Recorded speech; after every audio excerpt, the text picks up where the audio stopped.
아브록강이 어둠에 삼켜질 때쯤 소나무 사이로 초록빛 손전등 불빛이 일렁이며 길 잃은 자를 부르는 듯했다.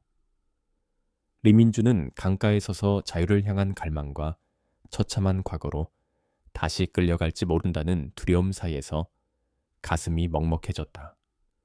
차가운 물결 위에 깜빡이는 빛은 한밤중에 울려 퍼진 총성, 쓰러진 전우들의 모습까지 떠올리게 했다.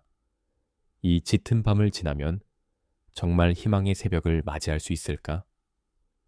구독과 좋아요 잊지 마세요. 이걸 눌러주시면 큰 힘이 됩니다. 매일 놀러 오셔서 다른 흥미진진한 이야기들도 놓치지 마세요. 1. 국경 건너편에서 희미하게 손전등 불빛이 깜빡일 때 민준의 심장은 계속 갈 것인가, 돌아설 것인가 두 갈래로 산산이 부서지는 것 같았다. 박수빈은 그 운명의 밤을 아직도 생생히 기억한다. 앙상한 백양나무, 잎이 사이로 차가운 바람이 쑥 지나가자 압록강 가는 잔잔하던 물결도 일렁겼다. 어린 시절부터 친구였던 민주는 키 크고 검은 눈망울 속에 늘 근심을 담고 있던 아이였다. 그가 남쪽으로 돌아오는 길목에서 매복을 앞두고 마지막 순간을 기다리고 있을 때였다. 나는 강가 갈대숲에 숨어 심장이 터질 듯 뛰는 걸 느꼈고 북한 군인들의 초록빛 손전등이 하늘을 가로지를 때마다 민준의 떨리는 목소리가 메아리쳤다. 민준은 원래 약한 아이가 아니었다. 춘천에서 자랄 땐 조용하지만 총명했고 얇은 한지 위에 고향의 풍경을 그리는 걸 좋아했다. 하지만 국경 너머 군에 징집된 뒤로는 눈이 퀭한 전우들을 보며 말문을 닫았다. 야간 순찰 명령이 떨어질 때면 칼칼하게 여민 외투를 여미고 낡은 엠식식을 꼭 쥔 채 애써 강인한 척했다. 그런데 그날 밤 손전등 빔이 앙상한 나무 줄기를 스칠 때와 숲풀 사이로 적의 그림자가 기어나올 때 두려움이 밀려왔다. 나는 흩어진 발걸음 소리와 총성이 평온을 갈라버리는 듯한 소리를 들으며 허겁지겁 달려갔다. 연막 속에서 민준이 부상당한 전우를 꼭 껴안고 있는 게 보였다. 소매에 묻은 비와 땀이 뒤엉킨 얼굴.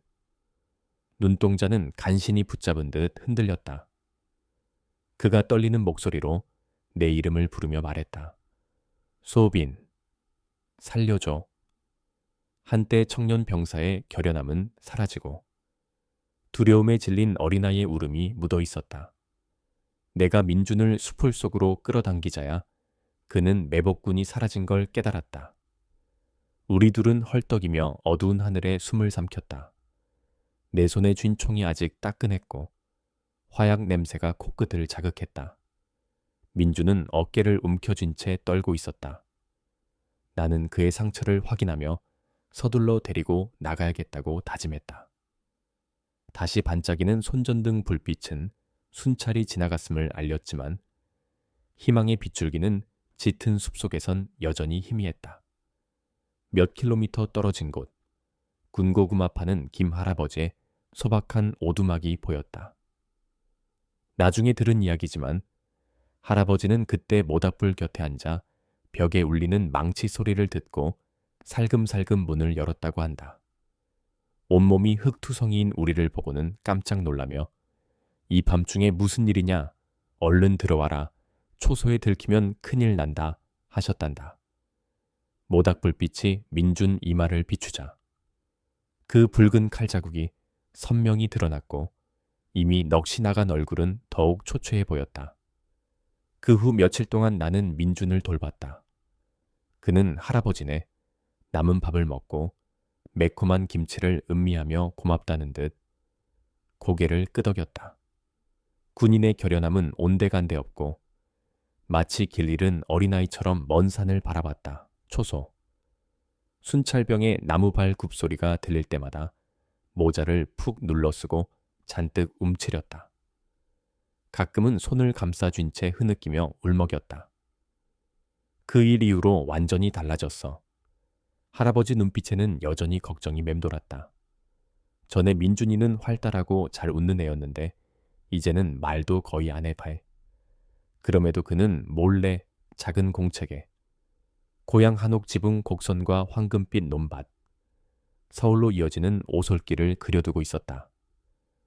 거기가 늘 그의 꿈이었다. 하지만 과거는 여전히 그를 놓아주지 않았다. 밤이 찾아오면 민주는 창턱에 걸터앉아 북쪽을 응시했다. 눈빛 한 구석에 결의와 슬픔이 교차했다. 가을바람에 실려 들려오는 고요한 탄식 소리는 압록강 서편절에서 울리는 피리 소리 같았다. 그는 혼잣말로 낮게 중얼거렸다. 포기할 수는 없어. 저 멀리 반짝이는 불빛만 찾으면 자유가 날 부를 거야. 그날 밤 민주는 경계 초소. 지도를 다시 그렸다. 군견 부대가 오가던 위치를 표시하고 해진 낡은 당나무. 종이에 솔숲을 가로지르는 비밀 오솔길을 그려 넣었다. 그리고 여정을 새롭게 계획했지. 민준의 눈빛은 미래를 이야기할 때 반짝이곤 했고 입겐 부드러운 미소가 맴돌았다. 소우빈, 난 꼭 집에 돌아갈 거야. 아무리 오래 걸려도. 나는 그 순간을 아직도 또렷이 기억한다. 민준이 고개를 들었을 때 믿음으로 반짝이는 눈동자와 붓펜을 꼭 쥔 가느다란 손이 아직도 선하다. 참혹한 밤들이 지나고 나서야 민준에게서 처음으로 희망의 빛이 비쳤다. 앞길이 험난할 걸 알았지만 적어도 그는 두려움 대신 자유를 선택했다. 어둠이 깔린 압록강과 차가운 바람이 옛 기억을 속삭이던 그곳에서 소위 조국을 탈출한 북한 병사. 민주는 연약하지만 꿋꿋한 마음을 안고 자유의 빛을 향한 여정을 시작했다. 그 끔찍한 밤 이후 몇 주가 지났지만 민준에게 자유의 땅은 여전히 멀게만 느껴졌다. 가을 이른 아침, 낙엽이 흩날릴 때 나는 김 할아버지의 허름한 오두막 문을 두드렸다.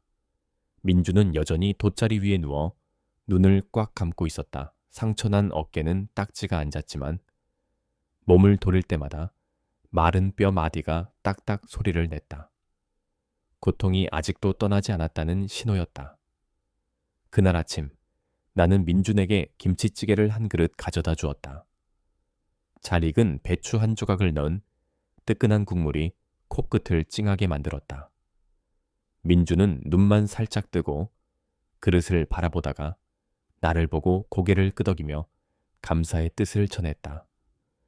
오두막 지붕 위에 내려앉은 하얀 첫눈과 그 아래 붉게 빛나는 김치의 대조가 과거의 어둠과 남은 희망을 말해주는 듯했다. 도망 중에도 민주는 추석을 잊지 않았다. 우리 명절인 만큼 조상님께 올리고 가족이 함께 모이는 날이니까. 어느 날 민준이 김 할아버지에게 부탁해 작은 소주잔을 받아왔다. 내가 국경북은 시장에서 몰래 가져온 말린 복숭아 한 그릇 옆에 놓고 그는 손을 얹으며 속삭였다. 춘천에 계신 할아버지, 저 지켜보고 계시죠? 눈물이 볼을 타고 흘렀지만 결의에 찬 눈빛은 꺾이지 않았다. 꼭 돌아갈게요. 오후가 되자 민주는 천천히 몸을 일으켜 창틀에 손을 대고 일어섰다. 고된 통증이 매 걸음마다 몰려왔지만 그는 뒤돌아 나를 보며 이를 악물었다. 괜찮아지면 다시 시작할 거야. 그 말에 내 가슴이 저렸다. 민준 앞에서라면 어떤 어려움도 작아 보였다. 밤이 깊어지자 기름 등불 아래 민주는 창문턱에 걸터앉아 완충지대를 바라보았다.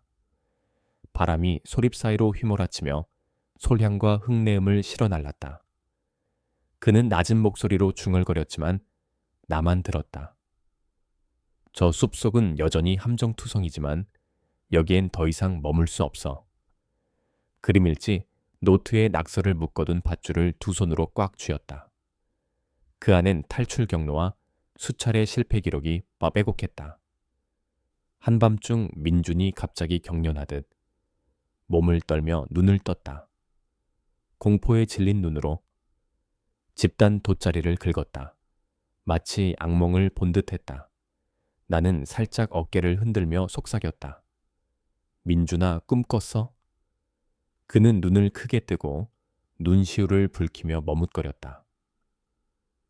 또 총소리가 들렸어. 전우들이 비명 지르는 소리. 황 장군님 모습이. 넌 봤어, 소빈? 나는 그의 어깨를 붙잡고 진심으로 대답했다. 여기 나만 있잖아. 우리 둘뿐이야. 우리. 다음 날 김 할아버지는 우리의 불안을 달래려 함께 떡을 만들자고 했다. 추석을 기념하는 찰떡.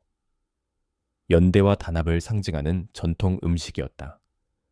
민준의 손은 떡 반죽을 치댈 때도 떨렸지만 흰 떡알들이 하나둘 완성될 때마다 작은 위로가 되었다. 노릇하게 구워진 떡을 맛본 민준이 힘겹게 미소 지으며 말했다. 광화문에서 먹던 그 맛이네. 작은 웃음이 가을밤의 쌀쌀함을 녹였다. 하지만 그 짧은 위안은 지워지지 않는 불안을 지우진 못했다. 북한 경비병들은 언제든 수색을 퍼부을 수 있었고 민주는 여전히 표적이었다. 김 할아버지와 나는 더 안전한 곳을 찾기로 했다. 전쟁 때 한국군이 관측소로 쓰던 언덕 옆 작은 벙커였다. 민주는 어깨 상처를 만지작거리며 한숨 쉬었다. 벙커로 가려면 또 깊은 숲을 지나야 해. 그래도 괜찮아.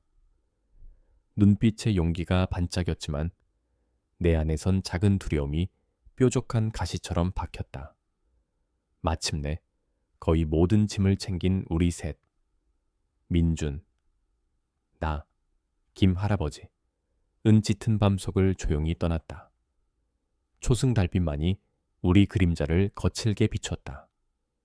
민주는 앞장서서 목발 대신 지팡이를 짚고 길을 찾았고 나는 그의 옆을 지키며 심장이 터질 듯이 뛰었다. 벙커로 통하는 문 앞, 민준이 발걸음을 멈추고 목소리를 떨리며 말했다. 소빈, 고마워, 정말.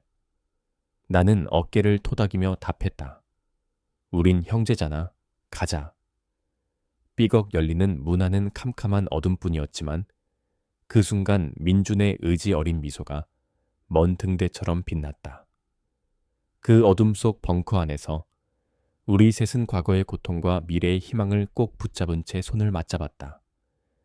비극이 우리를 둘러싸도 포기하지 않는 마음이 있다면 자유의 빛은 언젠가 이 짙은 어둠을 뚫고 비칠 테니까. 민준의 머릿속은 온통 뒤죽박죽이었다. 어깨에 난 상처는 여전히 욱신거리고 다리도 힘이 없었다. 그래도 그는 스스로를 다독였다.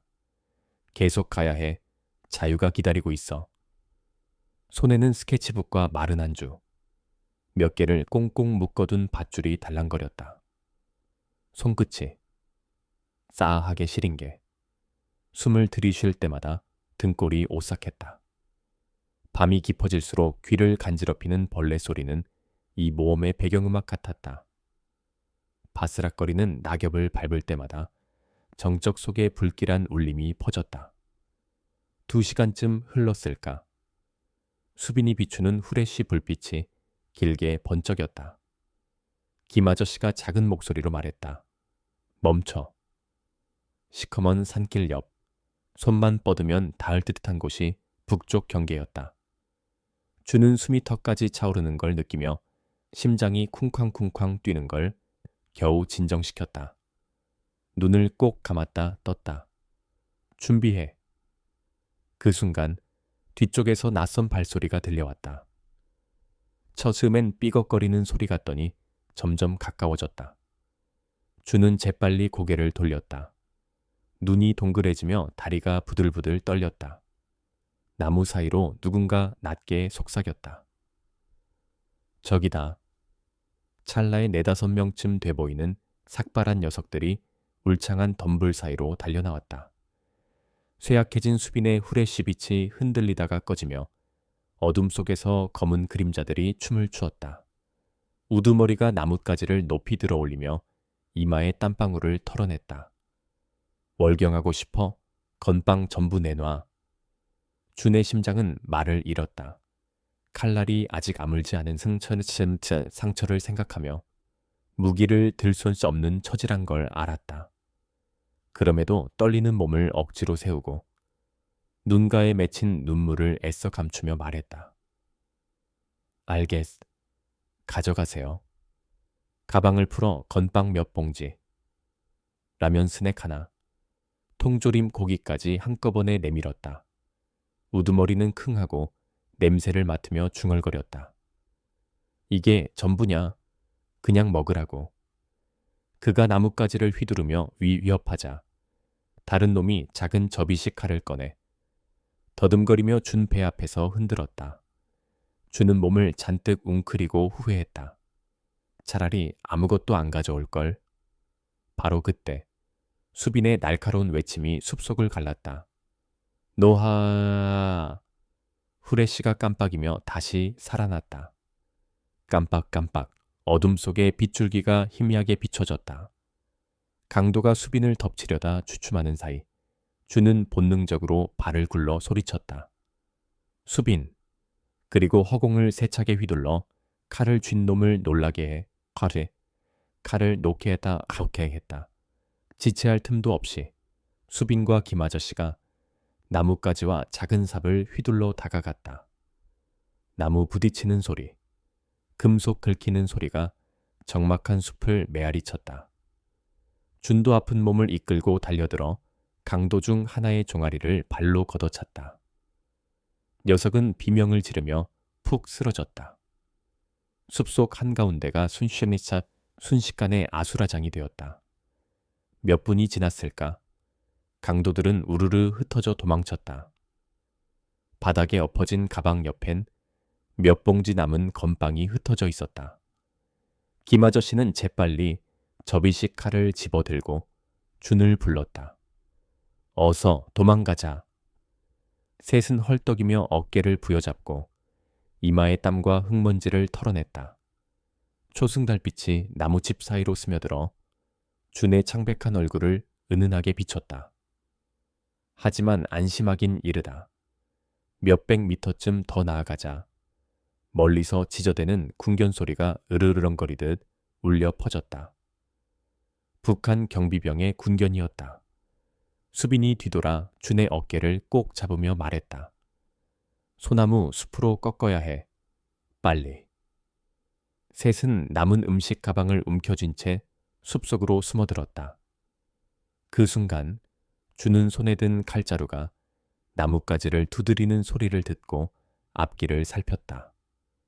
김아저씨는 붕대와 소독약을 품에 꼭 안고 준의 상처가 터질까 조심스레 뒤따랐다. 준은 한 걸음씩 뒤로 물러서며 어둠 속에도 굳건한 의지를 드러냈다. 멀리서 궁견이 불빛을 번뜩이며 점점 다가왔다. 초록빛, 차가운 빛이었다. 준은 크게 숨을 들이마시며 다짐했다. 저 소나무만 넘어가면. 그리고 세 사람은 소나무 사이로 조심스레 파고들어 서쪽 길을 향해 발을 옮겼다. 수빈이 알려준 곳엔 작은 가을이 있어 남쪽으로 빠져나갈 수 있다고 했다. 짖음과 발걸음 소리가 점점 가까워지며 심장을 옥죄었다. 발걸음 하나하나가 운명처럼 느껴졌다. 붙잡히면 주는 돌아가는 길, 고문과 억류가 기다리고 있었다. 그러나 그는 뒤돌아보지 않았다. 결연히 입을 다문 채 앞만 바라봤다. 마침내 궁견이 시야에서 사라지자 셋은 한숨 돌렸다. 김아저씨가 푸념하듯 말했다. 이런, 배고파서 기절할 뻔했네. 그리고 물었다. 준아, 괜찮아? 준은 고개를 끄덕이며 떨리는 몸을 붙들었다. 수빈이 그의 어깨에 손을 얹고 부드럽게 말했다. 힘들지? 조금만 더 가자. 거의 다 왔어. 깊은 산속, 진흙투성이가 된 새 그림자는 아직도 느릿느릿 기어가듯 걸어졌지만 준의 눈빛 속에는 두려움만이 아닌 꺾이지 않는 불꽃이 피어 있었다. 그는 작은 목소리로 속삭였다. 누구도 날 막을 순 없어. 그리고 그렇게 짧은 밤비가 그친 뒤 흩뿌려진 낙엽 냄새랑 촉촉한 흙내음이 온 숲을 뒤덮을 때 민준이랑 수빈이 그리고 김 할아버지는 눈빛 속에 떠오른 희망의 불빛을 따라 국경 너머로 발걸음을 옮겼어. 함정이 숨어 있는 거 그들도 알고 있었지만 이번만큼은 두려움이 자유를 향한 갈망에 눌러앉지 못했거든. 다음 날 샛별이 흐릿하게 빛나던 이른 아침. 이슬 맺힌 소나무. 잎사귀 위로 해가 아직 떠오르기 전이었어. 수빈이가 살며시 민준이를 깨웠지. 멀리서 껑충 울리는 꿩 울음소리가 어서 떠나자 하고 보챘고 김 할아버지는 주머니에서 꺼낸 바가지에 따끈한 물을 부어 오트밀 죽을 나눠주셨어. 김치찌개만큼 뜨겁진 않지만 이때만큼은 이 죽이 정말 귀했지. 민준이는 눈을 반쯤 감고 한 숟갈씩 떠먹으면서도 배고픔을 꾹꾹 참았어. 그때 햇살이 빗살처럼 나무집 사이로 스며들어 민준이 손목에 감긴 낡은 시계를 비추는데 시간이 별로 이제 없어 라고 조용히 속삭이는 것 같았어. 전고쯤 셋은 약속된 장소에서 왕초라는 사람을 만났어. 조선에서 넘어와 몇 년 동안 북쪽에 숨어 지냈다는 이재현이라는 이름의 사내였지. 그는 짧은 소매 한복에 털모자를 눌러쓰고 만신창이 된 얼굴엔 세월의 고단함이 가득 묻어 있었어. 여기까지 오느라 고생 많았네. 그는 꿀벌집 무늬 나무상자 같은 탁자 주위에 앉으라며 오미자차와 말린 연잎 과자를 내놓았어. 새콤달콤한 차 한 모금이 차가운 가슴속을 살짝 달래주더라. 이재현은 쉰 목소리로 말을 이었어. 여기까지 안전하게 데려오는 건 쉬워도 진짜 어려운 건 그 다음이지. 내 수수료는 $1,000야. 종이에 그린 듯한 지도를 내밀면서 5km마다 한자로 지형을 적어 놓았어. 민준이는 지도를 보며 작은 불꽃이 피어오르는 걸 느꼈고 미리 달러로 환전해둔 돈을 조심스레 탁자 위에 올렸어. 수빈이랑 김 할아버지도 긴장한 얼굴로 눈만 껌벅거렸지. 하지만 몇 분 뒤 이재희연은 몸을 기울여 낮은 목소리로 한마디 던졌어. 근데 요즘 순찰이 훨씬 까다로워졌어. 해거호 가을을 지날 때 루트를 바꿔야 해. 쌀이며 보급품이랑 여기에 $500만 더 보태면 우리 무사히 넘어갈 수 있어. 그의 손이 떨리고 눈빛은 지친 기색이 역력했어. 민준이는 이 말을 찌푸리며 고민했지만 자유를 향한 불꽃이 이 고비쯤이야 꺾일 순 없었어. 한 번만 더 희생하면 돼.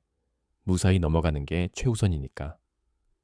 속삭이듯 말한 민준이 눈가가 붉어졌어. 돈과 보급품을 건네자 이재현은 어색하게 미소 지으며 일어섰어. 그리고 휘어진 대나무 숲길로 먼저 들어가며 나 좀 먼저 가볼게. 짐은 잘 지켜. 하고 뒤돌아 인사하듯 허리를 굽혔지. 수빈이랑 김할아버지는 나무 뒤에 숨죽여 그의 뒷모습을 지켜봤고 민준이는 살금살금 뒤따르며 작게 불렀어. 재현 아저씨? 대답 대신 숲속은 정막만 가득했어. 시간이 흐르고도 그의 모습이 돌아오지 않자 민준이는 애써 침착을 유지하려다 입술을 깨물었어. 계속하자. 아저씨가 길을 잃었을 수도 있어. 하지만 속마음은 쥐어짜이는 듯 아팠지. 지도를 다시 살펴보니 원래 길이었을 부분에 누군가 엉성하게 그어놓던 표시가 선명했어. 불안감이 순식간에 몰려왔고 김 할아버지는 중얼거렸어. 이상해. 재현 아저씨가 우리를 버린 것 같아. 수빈이는 민준이 어깨에 가볍게 손을 올리며 다독였어. 괜찮아. 다른 길도 있잖아.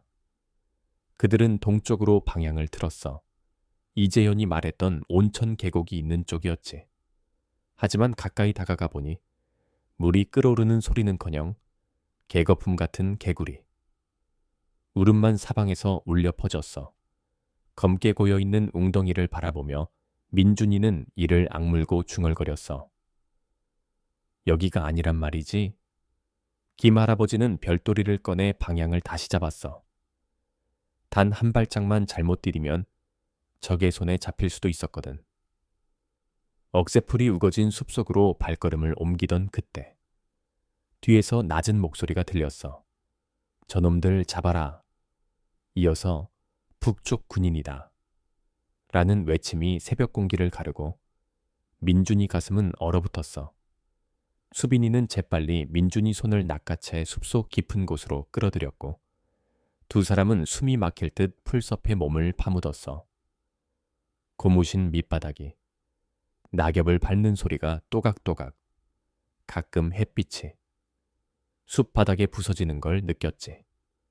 왼쪽으로 수빈이 속삭였어. 둘은 허겁지겁 어두운 숲속으로 달아났어. 썩은 잎의 냄새가 머리를 찌르고 숨이 턱 밑까지 차올랐어. 민준이는 길이 안 보여 하고 작게 외쳤고 곧이어 쾅 소리와 함께 발이 미끄러져 진흙 구덩이에 빠지고 말았어. 수빈이는 얼른 그를 붙잡아 일으켰지만 온몸에 진흙이 튀어오시 무겁게 달라붙었어. 멈칫 하는 명령 소리가 가까워지자 어느새 들이닥친 군인들이 둘을 붙잡았어. 김 할아버지는 힘없이 버둥거렸지만 나이든 몸으론 버티기 힘들었지. 민준이는 두 주먹을 불끈 쥐고 놔주어져대 하고 소리쳤지만 쇠사슬 소리와 함께 그 목소리는 금세 묻혀버렸어. 그들은 대충 지어진 오두막 같은 포로 수용소에 갇혔어. 비 오는 날의 빗소리가 철판 지붕을 두드리며 마치 두려움이 부딪히는 소리 같았어.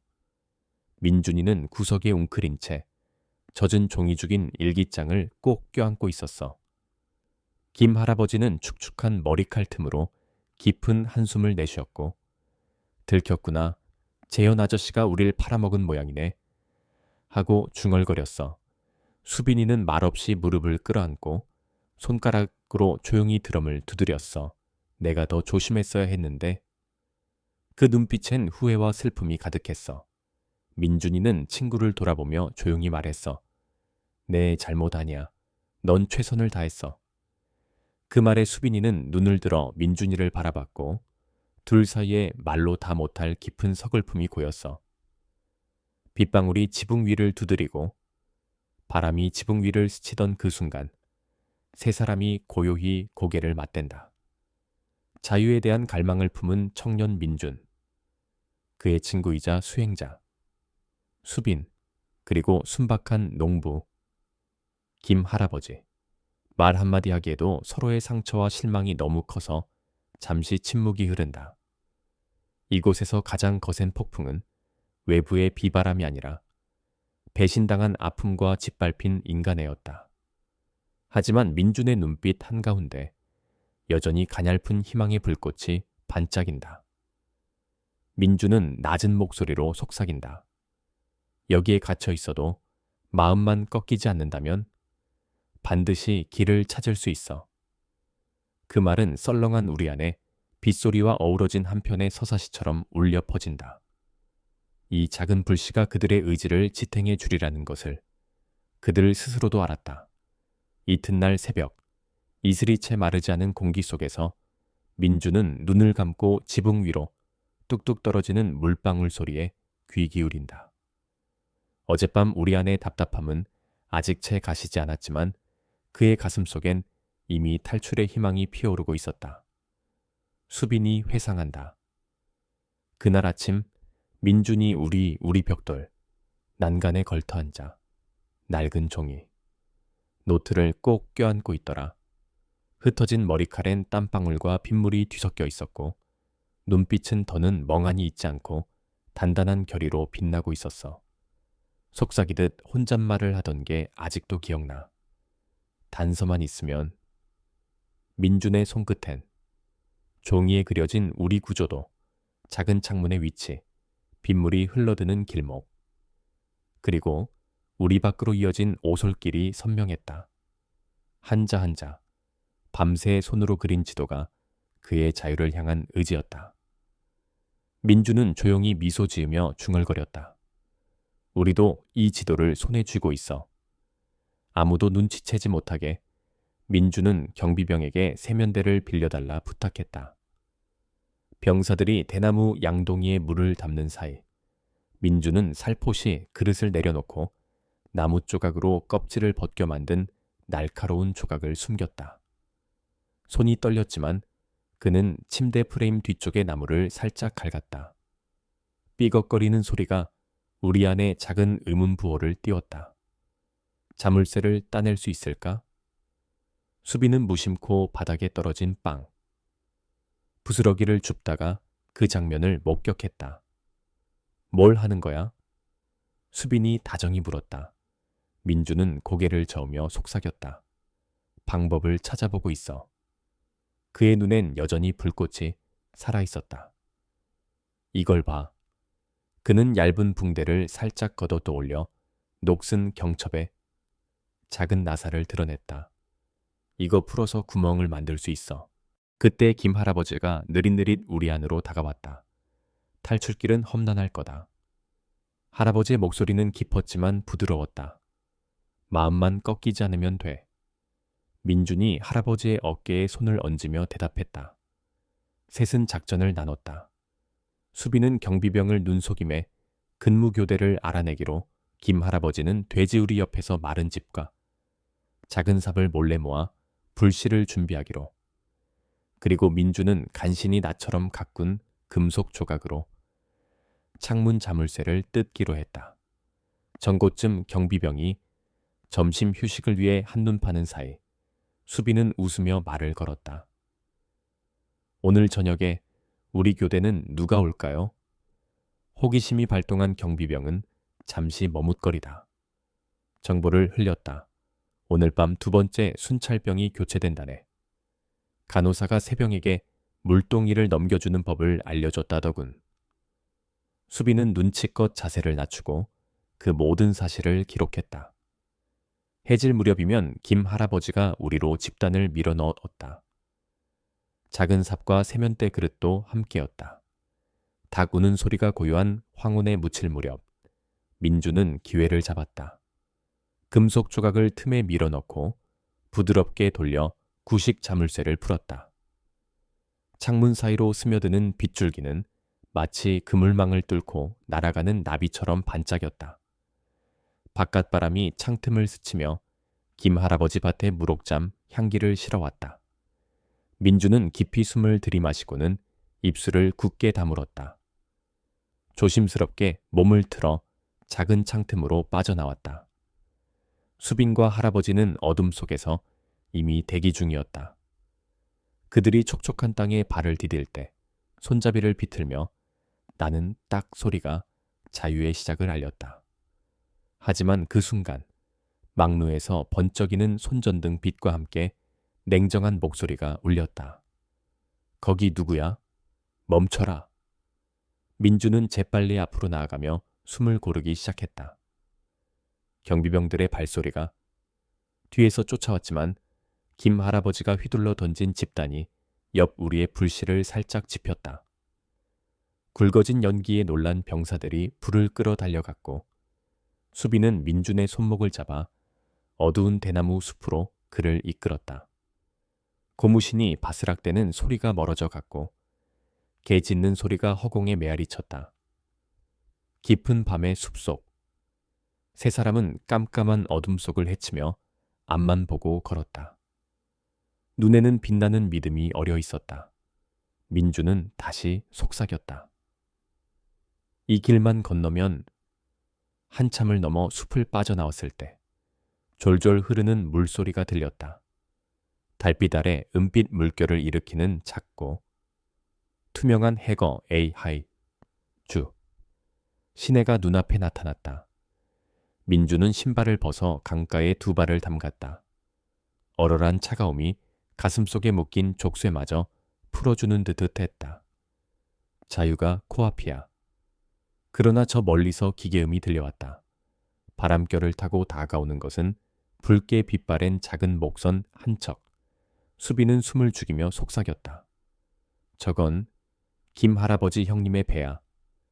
배가 정박하자 희미한 등잔불이 주변을 은은하게 비추었어요. 김씨 형님. 동욱 아저씨는 해진 작업복 한복을 입은 채 듬직한 팔을 번쩍 펼쳐 방였죠.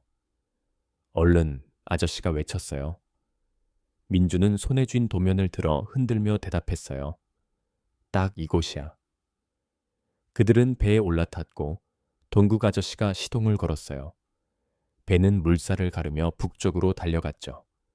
그때 반대편 북한 쪽에서 막루의 경비가 외쳤어요. 멈춰, 위험하다. 총구가 그들을 향했지만 총알은 민준의 귀를 스치고 지나갔어요. 민준은 고개를 숙인 채 배 난간을 꼭 붙잡았고 가슴이 터질 듯 뛰었죠. 그 순간 그는 집이 있는 춘천 생각이 났어요. 엄마가 지은 갓 지은 밥, 냄새, 동생의 깔깔거리는 웃음소리. 배는 날카로운 절벽과 숲이 우거진 언덕 사이를 지나 북녘 강줄기를 가로질렀어요.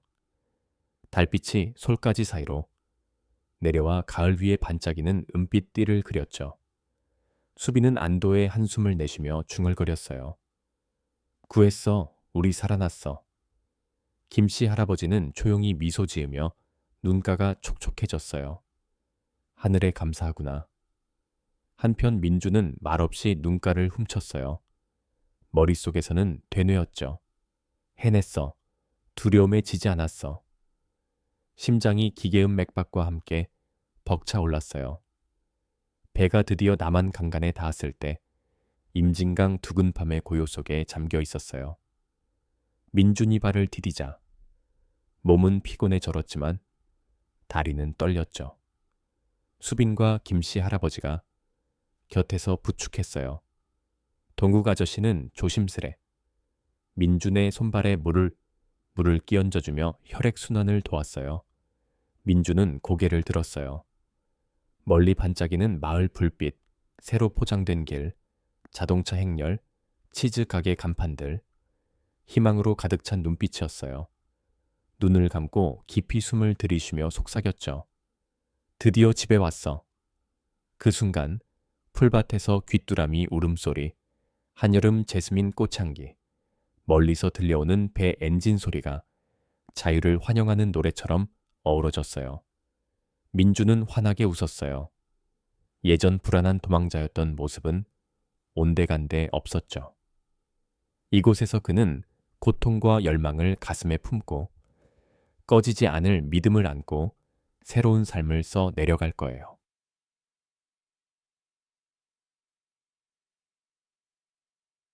돈국 아저씨 배가 임진강 건너편에 닿자 밤은 거리의 전깃불 속에 산산이 부서졌어요.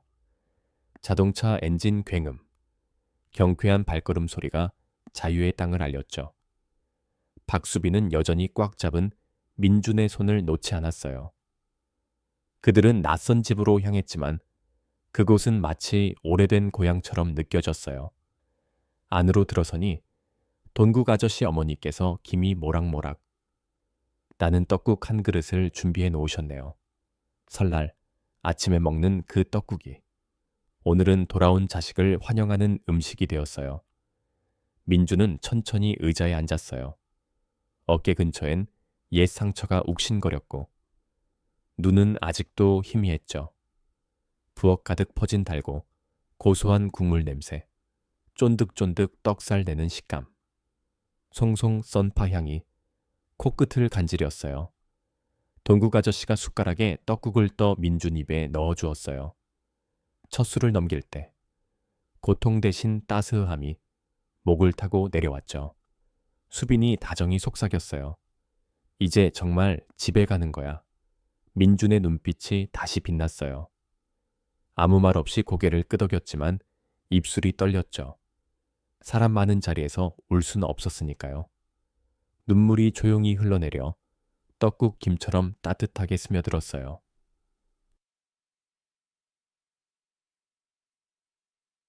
식사 후 동욱 아저씨는 민준과 수빈을 작은 한옥 뒷뜰로 안내했어요.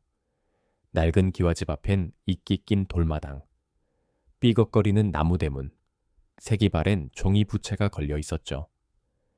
그곳에서 김아줌마가 작은 차례상을 차려놓으셨어요.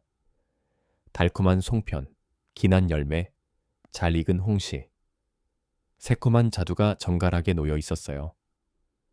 은은한 향이 퍼지는 제사. 향로 앞에 그들은 무릎을 꿇었죠. 조용히 머리를 숙이고 고개를 숙인 채 읊조렸어요. 조상님들, 제 목숨을 지켜주셔서 감사합니다. 형님과 아저씨의 발걸음을 인도해 주시길 청합니다. 그 순간 민준의 마음은 고요한 감동으로 녹아내렸어요. 김아줌마가 살포시 그의 어깨를 감싸며 눈시울을 붉혔죠. 7회를 떨어져 있었구나. 네가 무사히 와서 다행이란다. 그날 밤 민주는 잠들지 못했어요. 거실 창가에 앉아 골목 불빛을 바라보며 손에는 달아빠진 도면책이 들려 있었죠. 모서리가 다른 첫 페이지엔 떨리는 글씨로 한글이 쓰여 있었어요. 이민준, 자유, 행복. 시계 초침 소리가 뚜렷하게 울렸어요. 내일이면 진짜 고향으로 돌아가는 날이니까요. 다음 날 수빈은 낡은 차를 몰고 민준을 태우고 300km를 달려 춘천으로 향했어요. 의암호 다리를 지날 때 호수 위로 은빛 파문이 일고 가을바람처럼 상쾌한 소나무, 내음이 실려왔죠. 민주는 창틀을 꼭 쥐고 고향 들판을 바라보았어요. 춘천시청 버스터미널에 내리자 익숙한 한글 간판이 그를 반겼어요. 춘천시청. 작은 골목길마다 닭갈비 매콤한 냄새, 붕어빵 바삭한 소리가 카메라 속 추억처럼 스쳐갔죠. 수빈이 오래된 집 대문 앞에 차를 세웠어요. 기와지붕, 바랜 흰색 담벼락, 앞마당 자두나무에 흰 꽃잎이 흐드러져 있었어요.